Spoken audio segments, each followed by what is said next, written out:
जिंदगी ऐसे गुजारो जैसे रमजान, ये आज सादिक होती है बात, और मौत आए जैसे ईद का चांद। मेरे नबी सल्लल्लाहु अलैहि वसल्लम ने जिंदगी के पहले दिन से लेके आखिरी दिन तक जिंदगी गुजारने का तरीका बतला दिया है। अना अहले बैत, अना अहले बैत, कि मैं अहले बैत। तो साहबा कहते तू कैसे अहले बैत हो गया? मुसलमान हो ना हो, यहूद हो, नसरानी हो, हिंदू हो, ईसाई हो, जो हो, हमारी खुशी में शामिल करें। ये हमारा अखलाकी फरीजा है। क्या कहा? फातिमा मैं तेरा भाई लाया हूँ। मैं, ये कितनी बड़ी बात है। और कौन? कायनात का सरदार मोहम्मद रसूलुल्लाह। जिंदगी गुजर जानी है और जिंदगी का पता कोई नहीं है कि आइंदा कब हमें मिलेगी। मेरे नबी सल्लल्लाहु अलैहि वसल्लम ने सारी जिंदगी इशराक पढ़ी है, सिर्फ ईद के दिन के अलावा। अब हजरत हसन हुसैन उंगलियों पे है और वो यतीम कंधों पे है, तो वो कह रहा था देखो मैं रसूलुल्लाह के कंधे पे हूँ, मैं रसूलुल्लाह के कंधे पे हूँ।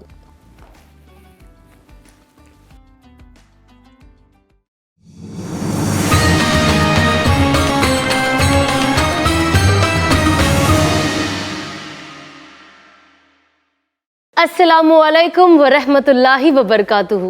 आप सभी को रमदान मुबारक। आप सबका दिल से खुशामदीद करती हूँ। Ahmed al Maghribi perfumes presents रौनके रमदान पावर्ड बाय सियाफा डेट्स। आज एक अजीब सी रात है, एक ऐसी रात जो खुशी और उदासी, उम्मीद और शुक्र का अनोखा मिलाप है। एक तरफ हम रमज़ान की इस नुरानी सफ़र को अलविदा कह रहे हैं और दूसरी तरफ ईद की चमकती हुई सुबह का इंतज़ार कर रहे हैं। अस्सलाम वालेकुम वरहमतुल्लाहि वबरकातुहू। इन्होंने रमज़ान मुबारक कहा, मैं ईद मुबारक कहूँगा। आप सबको बहुत ईद मुबारक हो, ईदकुम मुबारकुम। ये मदीने के अंदर और मक्के मुअज़्ज़मा में अरब के बच्चे ईद के चाँद के बाद बोलना शुरू हो जाते हैं। बहरहाल अल्लाह ताला मुबारक करे। रमज़ान एक मेहमान की तरह आता है, रहमत, बरकत और मग़फ़िरत का पैगाम लेकर। ये एक ऐसी रोशनी है जो सिर्फ़ हमारे घरों में नहीं, हमारे दिलों में भी जगमगाता है। लेकिन जाते वक्त एक गहरा सवाल छोड़ जाता है हम सब के दरमियान। क्या हमने इस महीने का पूरा फ़ायदा उठाया? क्या हम सिर्फ रोज़ा रख कर, नमाज़ें अदा कर कर, इबादत करके गुज़र रहे थे, या हमें अपने अंदर वो तब्दीली महसूस की जो रमज़ान हमें सिखाने आया था? क्या हमने अपनी रूह को सच में साफ़ और पाक कर दिया? क्या हमने सिर्फ भूख और प्यास को सहने का हुनर सीखा, या उस दुख का एहसास भी किया जो गरीबों और ज़रूरतमंदों की ज़िंदगी का हिस्सा है? मगर अब जब ये महीना रुखसत हो रहा है तो ये एक ऐसा सवाल है जो हर किसी को अपने दिल से पूछना चाहिए। क्या हम वापस वही पुराने इंसान बन जाएंगे, या जो बेहतर इंसान बनना सीखा है उस पर कायम रहेंगे? जब ईद का चांद नज़र आता है तो एक अजीब सी रोशनी दिलों में भर जाती है। एक तरफ इबादत का सुकून होता है तो दूसरी तरफ एक नए सफ़र की तैयारी। ईद सिर्फ एक त्यौहार ही नहीं बल्कि एक जज्बा है, मोहब्बत का, शुक्र का और एक नई शुरुआत का। तो चलिए आज का ये सिलसिला शुरू करते हैं। चलें आए। बस ये उदासियों के साथ महीना रुखसत हो गया, पता भी नहीं चला। बिल्कुल। और ऐसे गया कि जैसे एक हवा का झोंका आता है, बिल्कुल, और गुजर जाता है। बिल्कुल। रमज़ान की एक खूबी होती है जो जब जैसे वो गुजरता है, अब जैसे चांद रात है, कल ईद है, बट आज फिर हमें अगले साल के रमज़ान का इंतज़ार रहेगा। क्योंकि इस महीने में बात ही ऐसी है कि इंसान जितना भी चाहे एक वो जो रमज़ान वाला जो हमारा जोन होता है, मेंटली कह लो, इमोशनली कह लो, हम उसके अंदर ही रहते हैं। और आई थिंक काफ़ी एक महीने तक वो बातें चलते रहती है कि रमज़ान में ये किया, वो किया। बस जैसे कि हमने कहा कि जो रमज़ान में हमने सीखा है ना, और जो रमज़ान में हम बने हैं, जो रमज़ान में हमारे अंदर तब्दीलियाँ आई हैं, अल्लाह उसे बाकी रखे। और हम भी असबाबी कोशिश करें कि हमने इस महीने में जो जो डिफ़िकल्टीज़ ओवरकम की है, जो खुद अपने नफ्स से लड़े हैं, उसे हम बाकी रखें, है ना? बहुत सही बात कही आपने कि रमज़ान अल्लाह साल में एक दफ़ा लाते हैं। शुरू से हम ये बात अलग अलग मौक़े के मौके पे और अलग अलग करते हुए आए कि रमज़ान कहते किसको है, रमज़ान आता क्यों है, रमज़ान पैगाम क्या देता है। और काफ़ी बात हुई और हमारे मेहमानाने किराम भी काफ़ी आए, भाई बहन, उन्होंने बहुत सारी बातें की। अल्लाह करे ये सबसे पहले मेरी ज़िंदगी में और हम तमाम की ज़िंदगी में आए। और जैसे आपने कहा कि रमज़ान कई महीनों तक उसकी यादें रहती है, तो ऐसा ही है कि आने का भी उसका कई महीने पहले इंतज़ार होता है, और अगला जाने के बाद भी एक ऐसी सदा छोड़ के जाता है। बस ये सदा हमारे दिलों में उतरे और ये हमारी ज़िंदगी अमली तरीके से ये हमारी ज़िंदगियों में आए। और इस रमज़ान में हमने जो कुछ किया रोज़ों के ज़रिए, नमाज़ों के ज़रिए, नवाफिल और तिलावत के ज़रिए, लोगों के साथ खैर खाई के ज़रिए, सब्र व शुक्र के साथ हमने जो इस महीने को गुजारा, और इस शो के ज़रिए भी जितनी हमने कोशिश की, सुनाया, उसमें अल्लाह लग़ज़िज़ों को, कोताहियों को माफ़ फरमाए। जो बातें की गई अल्लाह ताला अपनी बारगाह इलाही में कबूल फरमाए। तो मैं आपका भी शुक्रगुज़ार हूँ, आपने बड़ी हिम्मत के साथ इन तमाम औक़ात को गुजारा और इन तमाम प्रोग्रामों को बहुत अच्छे से लेकर चले, और उन तमाम मेहमानों का जो हमारे भाई बहन जितने भी आए, क्योंकि बहुत लंबी तादाद है तो नाम लेकर सबका शुक्रिया अदा नहीं कर सकता, लेकिन हर एक भाई का और हर एक बहन का तहे दिल से मैं अपनी तरफ से, आपकी तरफ से, हमारी टीम की तरफ से, और हमारे ये जो साथ में हमें इसमें ताउन किया, अहमद अल मगरिबी वाले, सियाफ़ा वाले, हमदर्द वाले, नूरी वाले, वोरिया वाले, जितने भी साथ, और जो ख़ास तौर से इन दो अहबाब का, उन दो कंपनियों का, अहमद अल मगरिबी वाले कफिल साहब का और सियाफ़ा वाले सलमान साहब वगैरह का मैं तहे दिल से शुक्रिया अदा करता हूँ कि अल्लाह इन्हें जज़ाए खैर दे कि ये सारी चीज़ें इनके साथ और इन तमाम के साथ मुमकिन हो पाई। बिल्कुल। एंड ये एक ऐसी चीज़ थी, रौनक के रमज़ान, सपना is going to be a very big word I think, सपना, बट एक दिल में ख्वाहिश थी पिछले 24 महीनों से कि हम ऐसा कुछ करें, और ये 2025 में हुआ, एंड आई एम ग्लैड कि हम इसे ला पाए। अब इसमें कितने कामयाब रहे और क्या कोताहियाँ रह गई, ये तो आप सब देख ही रहे हैं, और आपके कमेंट्स भी मैं पढ़ती हूँ। बहुत हिम्मत अफजाई मिलती है आप लोगों से जब आप लोग मोटिवेट करते हैं और हमें और बढ़ावा देते हैं कि हम ऐसी चीज़ें इस प्लेटफॉर्म के ज़रिए, जो हमारा सोशल मीडिया आजकल, जैसे कि हम पूरा शो बात करते हुए आए कि सोशल मीडिया इतना स्ट्रॉन्ग है, अब हमें उसे इस्तेमाल कैसे करना है वो भी हमारे हाथ में। तो हम इस प्लेटफॉर्म के ज़रिए हम अच्छी बातें और खैर वाली बातें आप तक ला पाए, एंड आप लोगों से भी जुड़ने का मौका मिला, नए फैमिली मेंबर्स बने हमारे यूट्यूब पे, नए सब्सक्राइबर्स आए जो हमारे इस शो का हिस्सा बने, जो हमारी फैमिली का हिस्सा बने। आप लोगों ने भी इस शो को बहुत एंजॉय किया, तो मुझे बहुत अच्छा लगा। ये रमज़ान तो मेरा बहुत ही डिफरेंट था, क्योंकि रोज़ एक नए मेहमान से मुलाकात, उनकी जर्नी जानना, एंड स्पेशली जो मशहूर लोग होते हैं उन्हें हम जब एक देखते हैं सोशल मीडिया पे, अपने फ़ोनों में, और जो लोग उन्हें घरों की टीवी में देखते हैं या बड़े पर्दे पे देखते हैं, जो जैसे भी फील्ड में है, हम उनको उतने ही तक जानते हैं। बट यहाँ पे जब मैं उनसे मिली तो एक उनका दूसरा, जो कहते हैं ना, दूसरा हिस्सा, दूसरा पहलू नज़र आया, और माशाल्लाह से उनसे भी कितनी बातें सीखने मिली मुझे। एंड उन्होंने बहुत, कुछ लोगों ने तो बहुत ज़्यादा ही मुझे मोटिवेट कर दिया, और मुझे ऐसा लगा उन्हें देखकर जब वो लोग बात करते थे कि नहीं, इनके अंदर ये वाली जो अच्छाई है शायद मेरे अंदर ये नहीं है, या मेरे अंदर कम है, तो मैं इस चीज़ को मेरे अंदर कैसे लाऊं। तो आई थिंक ये जर्नी ने मुझे भी बहुत कुछ सिखाया, स्पिरिचुअली भी, रिलीजियसली भी, दुनिया के हिसाब से दुनियावी चीज़ें भी, और साथ ही साथ मुझे कुकिंग, किचन में मैं इतना जाती नहीं हूँ, है ना, तो इस रमज़ान बहुत किचन देखा है मैंने, और बहुत सारी चीज़ें मैं सीखी भी हूँ। एंड हमारे यहाँ पे शेफ़ थे जिन्होंने मुझे बहुत हेल्प भी किया चीज़ें सीखने में भी और कुकिंग में भी, तो मैं उनकी भी तहे दिल से शुक्रगुजार हूँ कि मुझे ये एक मौका मिला कि मैं जानूँ कि हाँ, मैं भी कुकिंग कर सकती हूँ, कोई इतनी बड़ी बात नहीं, और अलग अलग तरीके से। तो ये भी बहुत मज़ा आया, और बहुत बहुत खूबसूरत था ये रमज़ान। बिल्कुल ऐसा ही है। मैंने जैसे कहा कि मैं शुक्रिया अदा करता हूँ, लेकिन आप बात कर रही थी तो ख़ास तौर से हमारा जो इसमें सबसे बड़ा रोल अदा किया हमारे जो ये प्रोडक्शन वाले थे, अगर मैं उनको भूल जाऊंगा यहाँ तो ये बिल्कुल पॉसिबल नहीं हो पाता, बद अखलाकी होगी मेरी और नाशुक्री होगी। तो ख़ास तौर से हमारी बहन, एक बड़ी ताज्जुब की बात है कि जितना ये तबका था या जितना भी ये सारा काम किया वो उनके लिए नया था जी। वो सारे नॉन मुस्लिम थे और उन्होंने भी बहुत एंजॉय किया और उन्होंने बहुत ताउन, हत्तल इम्कान ताउन किया। हमारी बहन भूमिका, भाई अनीस, भाई यश, पार्थ और ये जितने भी लड़के थे, बहनें थी, इन सब का और पूरी टीम का, जहाँ यहाँ कैमरे वाले, लाइट वाले और ये काम करने वाले इस शो के ऊपर, उन तमाम भाई बहनों का मैं तहे दिल से शुक्रिया अदा करता हूँ। अल्लाह ताला उन्हें बहुत जज़ाए खैर दे। उन्होंने अपनापन समझ के सुबह से लगते थे शाम रात तक वो, स्पेशली बिकॉज उर्दू बिल्कुल ऐसा ही है और वो लैंग्वेज से वो लोग एकदम अलग थे, तो उसे समझना और उस चीज़ को, ये जो शो आप जब देखते हो तो जब ये जो एग्जीक्यूशन आप देखते हो, it is always a team work और ये अकेला कोई इंसान कर नहीं सकता।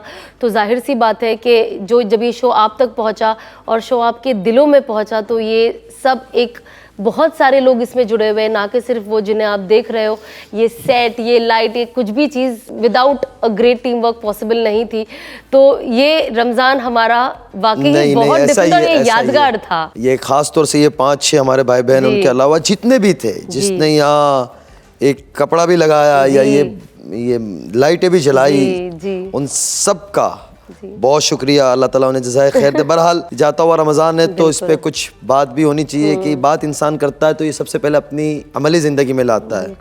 मेरे जहन में 2-4 बातें आ रही थी तो आप हुक्म दे तो मैं जी बिल्कुल प्लीज नहीं, आपकी इजाज़त लेना ज़रूरी है क्योंकि आपका इसके अंदर बड़ा पसंद करती हूँ। आपका बड़ा हिस्सा है। बहरहाल भाइयों बहनों, बात ये है ज़िंदगी गुजर जानी है और ज़िंदगी का पता कोई नहीं है कि आइंदा कब हमें मिलेगी, ये रमज़ान मिलेगा या नहीं मिलेगा, ये बरकतें आएगी हमारी ज़िंदगी में या नहीं आएगी।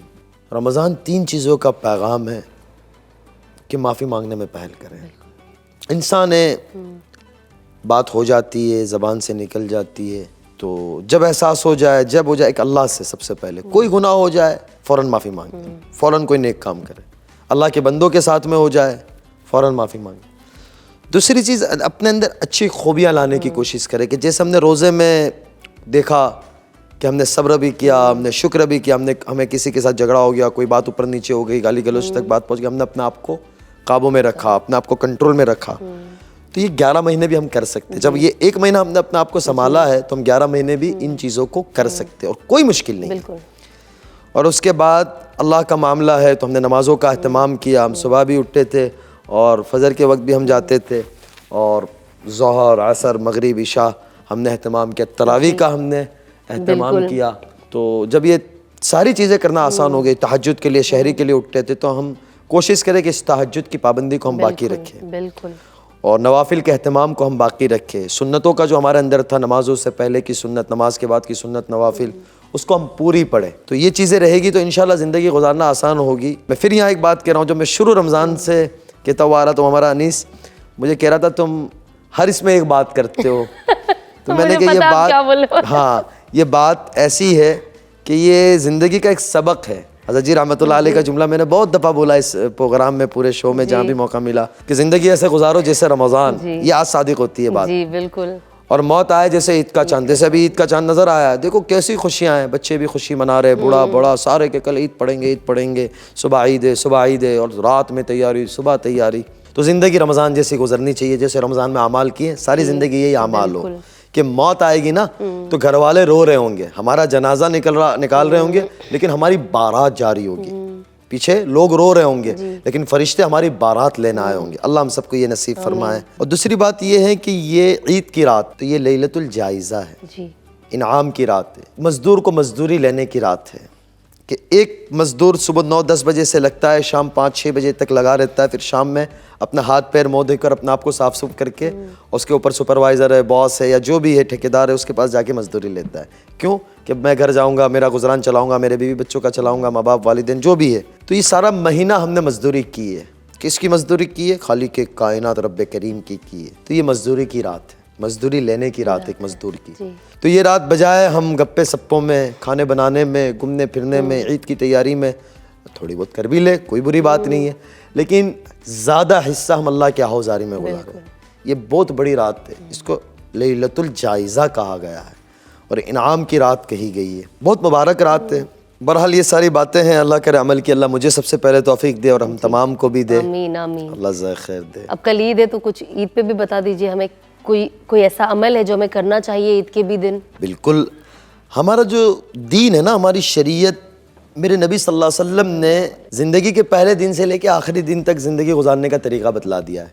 बाल के काटने से नाखून के काटने तक का हमारे दीन में तरीका मौजूद है, हत्ता कि इस्तिंजा जाने में, इस्तिंजे से निकलने का भी तरीका मौजूद है, सोने से लेके उठने तक का तरीका मौजूद है, यानी हर चीज़ का तरीका है कि कोई ये ना कहे कि मेरे पास रहबर ही नहीं है। और वो है कि जो हमारे लिए फ़ायदेमंद है, बिल्कुल, अगर उस तरह से करेंगे तो फ़ायदेमंद है। मुझे यहाँ थोड़ी सी मेरे नबी सल्लल्लाहु अलैहि वसल्लम की ईद बतलानी है, जो पढ़ी है, जो मैं अपने बड़ों से सुना है कि मेरे नबी सल्लल्लाहु अलैहि वसल्लम ईद के दिन आप नया कपड़े को चुनते थे या आपके पास जो कपड़े होते थे उनमें जो बेहतरीन होता था, सबसे साफ़ सुथरा, उसको आप ज़ेब तन फरमाते थे, खुशबू लगाते थे, शुरमा लगाते थे, गुस्ल करते थे, और फजर की नमाज के बाद उस दिन आपने इशराक नहीं पढ़ी है ईद के दिन। अच्छा। जी, ये मालूम होने वाली बात है, अक्सरों को पता होता है, अक्सर को नहीं होता है। मेरे नबी सल्लल्लाहु अलैहि वसल्लम ने सारी ज़िंदगी इशराक पढ़ी है, सिर्फ ईद के दिन के अलावा। बाकी आपकी सारी ज़िंदगी का ये मामूल रहा है और ये अमल रहा है कि आप फजर से इशराक तक उसी जगह बैठकर मुलाकातें भी करते रहते थे और मामूलात अपने पूरे करते थे, और इशराक पढ़ के आप तशरीफ़ ले जाते थे। जी। तो इशराक आपने मस्जिद में पढ़ी है, लेकिन ईद के दिन आपने इशराक नहीं पढ़ी है। आप फजर के बाद आते थे, गुस्ल फरमाते थे, जो बेहतरीन से बेहतरीन नया कपड़ा होता था उसे बेतन करते थे, और कोई मीठी चीज़ खाते थे। उस ज़माने में खजूर ही होती थी, और अब भी यही है, और खजूर ताकतवर चीज़ भी है। तो खजूर यानी आप खाते थे या मीठी चीज़ खाते थे, फिर आप ईदगाह तशरीफ़ ले जाते थे ईद की नमाज़ पढ़ने। लेकिन आप मतन बड़े शहरों में इसका निज़ाम नहीं होता, तो जहाँ निज़ाम हो, आसानी, लोगों को तकलीफ़ ना हो। यहाँ एक बात समझने वाली है कि हम अपनी खुशी मनाने में, अपने त्यौहार मनाने में हम अपने बिरादरान वतन को या किसी और को तकलीफ़ देते, ये नहीं होना चाहिए। बजाय अजर और सवाब के ये हमारे तकलीफ़ दे चीज़ें बन जाएगी, अल्लाह की नाराज़गी का सबब बनेगी। तो हम अपनी खुशी में सबको शामिल भी करें। उस पर भी मुझे एक वाक़या याद आ रहा है, लेकिन तकलीफ़ ना दे। तो आप ईदगाह तशरीफ़ ले जाते थे, अब जाते जिस रास्ते से थे उस दूसरे रास्ते से आप तशरीफ़ लाते थे, एक रास्ते से नहीं आते थे। ये आपकी एक सुन्नत थी कि जिस रास्ते से आप तशरीफ़ ले जाते थे दूसरे रास्ते से आप आते थे। जी। तो ये आपका ईद के दिन का मामूल था। फिर आते थे, अच्छा जो खानों में जो अच्छा खाना होता था वो आप नोश फरमाते थे, और फिर साहबाए किराम से, घर वालों से, रिश्तेदारों से मिलते थे, वफ़द आते थे, उनसे मिलते थे, मुलाकात करते थे। तो ये ईद है, तो ये इस पे अमल भी करना चाहिए। मदीना मुनव्वरा के अंदर मैं वो हिस्सा तो भूल रहा हूँ, गालिबन ये बकी के इस तरफ या गमामा की तरफ मस्जिद नबी शरीफ के ईदगाह हुआ करती थी। अब तो खैर वो मस्जिद नबी शरीफ बढ़ गई उस ज़माने में, जितना ये हरम पाक है इतना मदीना हुआ करता था पुराने ज़माने में। लेकिन अब अल्हम्दुलिल्लाह वसत हो गई, अल्लाह ताला और फरमाए। और हुज्जाज का वहाँ ज़म्मे गफ़ीर भी होता है, और ईद तो मदीने की क्या ही होती है। तो आप ईदगाह के लिए तशरीफ़ ले जा रहे थे, तो आपने देखा कि रोने की आवाज़ आई झाड़ियों से। तो हज़रत हसन हुसैन आपके कंधों पे थे। मुझे पूरी तरीके से ये वाक़या, लेकिन अल्लाह कमी बेशी माफ़ फरमाए, कुछ ऊपर नीचे हो जाए, लेकिन ये भी एकदम ज़हन आया, मैंने क्या हमें भी बात करनी चाहिए और सुनाना भी चाहिए। तो हज़रत बसीर रज़ियल्लाहु ताला अन्हु का आता है कि आवाज़ आई, तो आपने क्या किसी की रोने की आवाज़ आती है, तो आपने हज़रत हसन या हुसैन को कंधे मुबारक से नीचे उतारा और देखा तो वो झाड़ियों में थे और रो रहे थे। तो यतीम थे, न माँ थी न बाप था। तो कहा क्यों रो रहे हो? तो क्या जाओ जाओ आप अपनी ईद पढ़ो, जाओ जाओ आप अपनी ईद पढ़ो, मेरी क्या ईद। तो रसूलुल्लाह सल्लल्लाहु अलैहि वसल्लम को समझ आ गई बात आगे, तो आपने उनको लिया, आप बजाय ईदगाह जाने के घर तशरीफ़ लाए, और मायशा को कहा हज़रत फ़ातिमा के यहाँ तशरीफ़ लाए कि फ़ातिमा मैं तेरा भाई लाया हूँ। फ़ातिमा फ़ातिमा से कहा फ़ातिमा मैं तेरा भाई लाया हूँ, इन्हें तैयार करो, नहलाओ। वो भी छोटे ही थे हज़रत हुसैन की उम्र के। उन्हें तैयार किया खुशी के साथ, वो बड़े खुश हो गए, बच्चा बच्चा ही होता है। अब हज़रत हसन हुसैन उंगलियों पे है और वो यतीम कंधों पे है। आप ईदगाह तशरीफ़ ले गए, क्या मेरे नबी सल्लल्लाहु अलैहि वसल्लम ने पैगाम दिया। और आप जब तशरीफ़ ले जा रहे थे तो वो कह रहा था देखो मैं रसूलुल्लाह के कंधे पे हूँ, मैं रसूलुल्लाह के कंधे पे हूँ। हज़रत हसन हुसैन पैदल चल रहे। फिर आने वाले सालों में एक छोटी सी मोहब्बत दे दी हज़रत फ़ातिमा को, फरमाया कि फ़ातिमा मैं तेरा भाई लाया हूँ, मैं तेरा भाई लाया हूँ। उसका असर ये हुआ कि आगे आने वाले सहाबा किराम कहते हैं कि हमने देखा कि वो अपने आप को कहते थे अना अहले बैत, अना अहले बैत, कि मैं अहले बैत। तो सहाबा कहते तू कैसे अहले बैत हो गया? तो ना फरमाया कि मेरे नबी ने एक मौके पर हज़रत फ़ातिमा से कहा था फ़ातिमा मैं तेरा भाई लाया हूँ, फ़ातिमा मैं तेरा भाई लाया हूँ। तो मेरे नबी सल्लल्लाहु अलैहि वसल्लम ने एक यतीम को ये मोहब्बत दी। तो हम ख़ास तौर से इस खुशी के मौके पे हम अपने गरीबों का ख़ास तौर से ख्याल करें, उनको बिल्कुल ना भूलें। गरीब रिश्तेदारों का ज़कात तो हम अपना निज़ाम होता ही है, लेकिन हम अपने साफ़ सुथरी रकम जिसको हम लिल्लाह कहते हैं, उससे हम अपने गरीब रिश्तेदारों का, अजीज़ व अकारीब का, दोस्त अहबाब का जान जान कर जाए कि अगर मैं ईद मना रहा हूँ तो मेरा पड़ोसी कोई खुशी के बगैर न हो। और एक यहाँ ये बात भी है कि कोई गैर भी हो, हमें अपनी खुशी में गैर मुस्लिम भी उसको शामिल करें, उसको ये एहसास दिलाएं कि पड़ोसी अल्लाह ने पड़ोसी फिर कोई भी हो, मुसलमान हो ना हो, यहूद हो, नसरानी हो, हिंदू हो, ईसाई हो, जो हो हमारी खुशी में शामिल करें। यह हमारा अखलाक़ी फ़रीज़ा है। तो हम इस मौके के ऊपर हमारी खुशी में इनको शामिल करें, गरीबों का ख्याल रखें।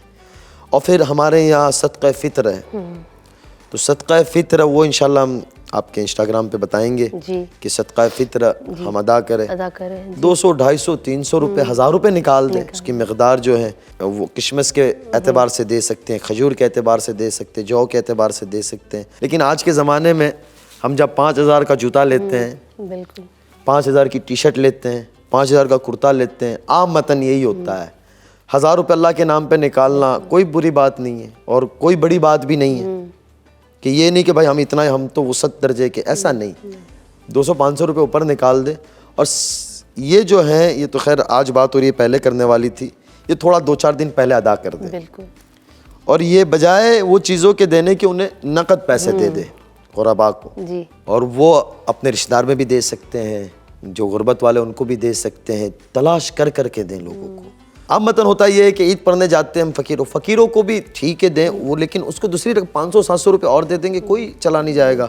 अगर घर में 4 बंदे, 2 बच्चे, 2 मियाँ बीवी है, 2000 रुपये हो जाएंगे। 250 रुपये से 1000 रुपये हो जाएंगे, 1000 रुपये से 4000 रुपये हो जाएंगे। तो हम उसका एक पैकेट बनावे, एक बजट बनावे कि 5-10 हज़ार रुपये हम ईद की खुशी के दिन ये निकालें। बिल्कुल कि हम अपने गरीबों को भी, क्योंकि मेरे नबी ने तालीम दी है, ये वाक़या मैंने सुनाया, ऊपर नीचे हो गया, मेरे जहन में एकदम आया। ये बड़े पिछले ज़माने में, पढ़ने के ज़माने में ये हमारे अंजुमन हुआ करती थी, अरबी की हमें तकरीर सिखाई जाती थी।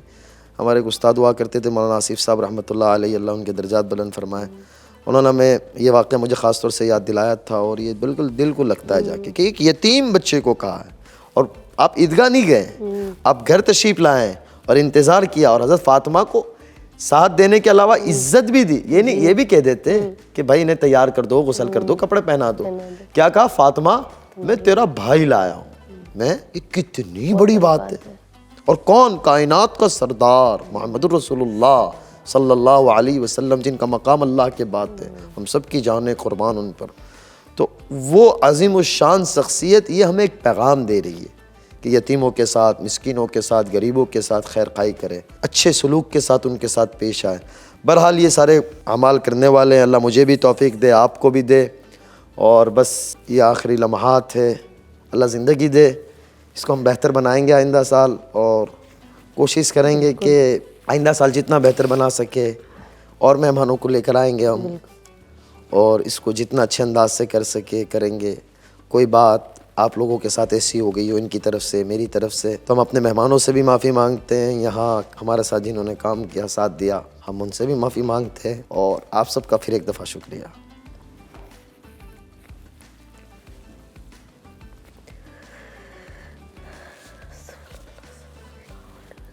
बहरहाल होता है कि इंसान है ना, फितरी चीज़ है, लगाव लग जाता है, चीज़ें लग जाती है। और टॉपिक भी माशाल्लाह, नाम इसका रौनक रमज़ान था और बड़ा अच्छा सिस्टम चला। और जैसे आपने कहा कि 2 सालों से इसकी फ़िक्र की जा रही थी, कोशिश की जा रही थी, अल्लाह ने इसको मुमकिन बनाया, तो मैं सबका शुक्रगुज़ार करता हूँ। और ख़ास तौर से हमारे जो भाई बहन अपना कीमती वक्त निकाल कर आए, उनका और सबका ही, यानी जितना शुक्र हदीस में है ना, लम यशकुरिल्लाह वल्लम यशकुरिन्नास, जो लोगों का शुक्र अदा नहीं करता वो अल्लाह का भी नहीं करता। तो ऐसे मौक़े हैं कि ये शुक्र अदा करना चाहिए। बहरहाल खुशी मनाएं, ईद मनाएं। ईद मुबारक आप सबको मेरी तरफ से। आप सबको मेरी तरफ से ईद मुबारक। और इंशाल्लाह अगर ज़िंदगी रही तो अगले साल हम फिर मिलेंगे रौनक रमज़ान के साथ। तब तक के लिए अस्सलाम वालेकुम।